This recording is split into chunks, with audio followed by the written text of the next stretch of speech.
Good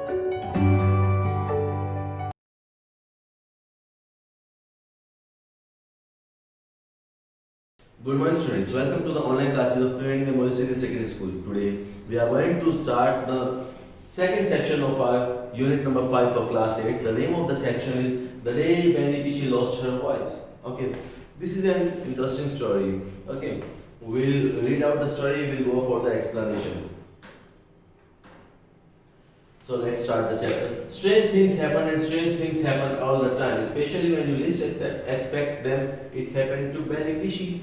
In the first paragraph, the writer says that in actual strange things happen a lot and they happen all the time, especially when you don't expect them to happen, just like it happened with Benny Pishi.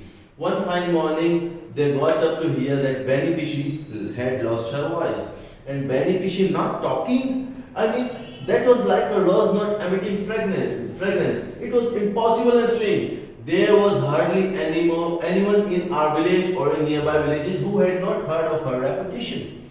Benny Pishi was a compulsive talker. There was not a moment she could manage to keep her mouth shut. It was simply out of question. So in the second paragraph, we get to know that it was next to impossible to see that Benny Pishi is not talking. It was like rose not emitting any fragrance. So this is impossible task. And they were also shocked when they woke up and saw that Benny Pishi is not talking. She lost her voice. Okay. There was hardly anyone in village or nearby villages who had not heard about her reputation. The reputation about Benny Pishi being very talkative. Okay. Benny Pishi was compulsive talker. She could not remain silent for a second, actually. Okay. So this was out of question that she lost her voice.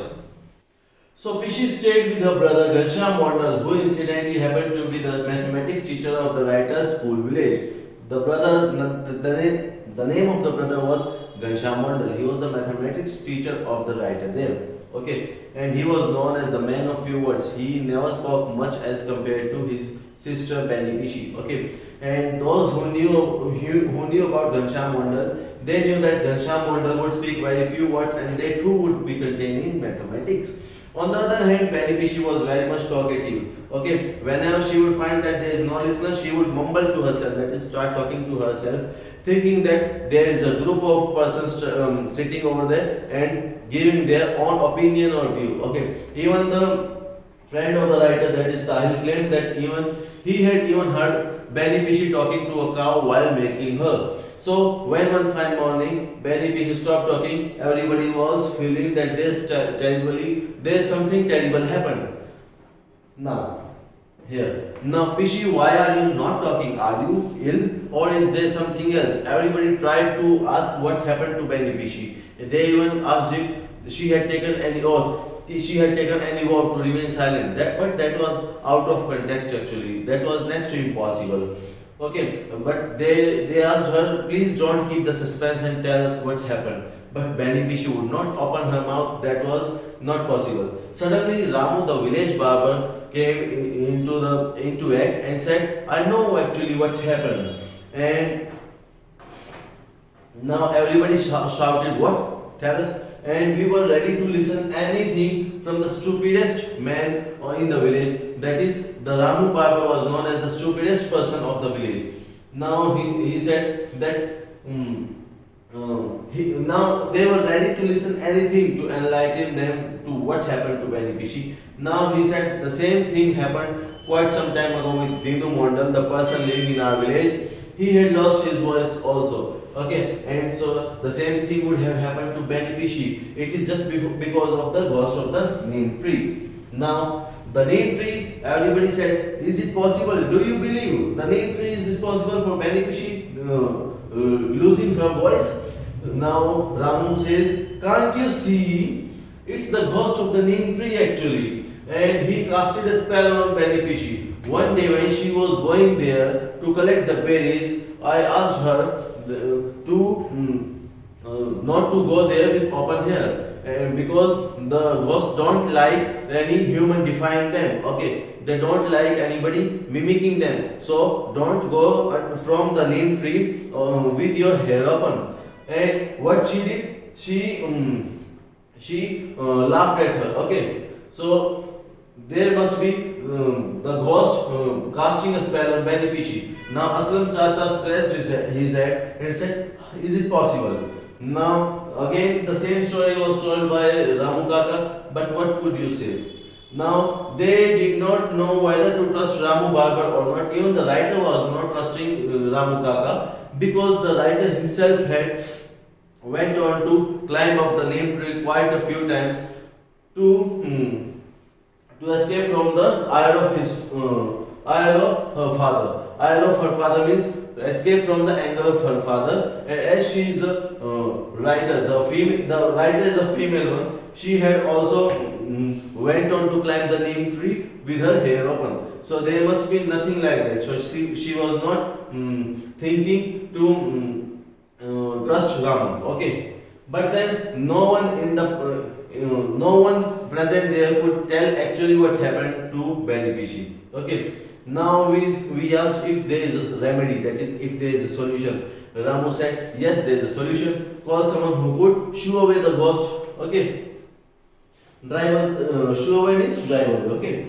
so such a person was sent for. Arrangements for shooing off the ghost were done, and a big pyre was lit in the center of the courtyard. That is, pyre is when you keep together a few wooden sticks and lighten them. Okay. The man dressed in red started chanting some words in his loudest and began thrashing Benefici, that is, beating Benefici with a broom. We all knew that he was thrashing Benefici actually and not the ghost, but we could say nothing because we wanted our Benefici to speak.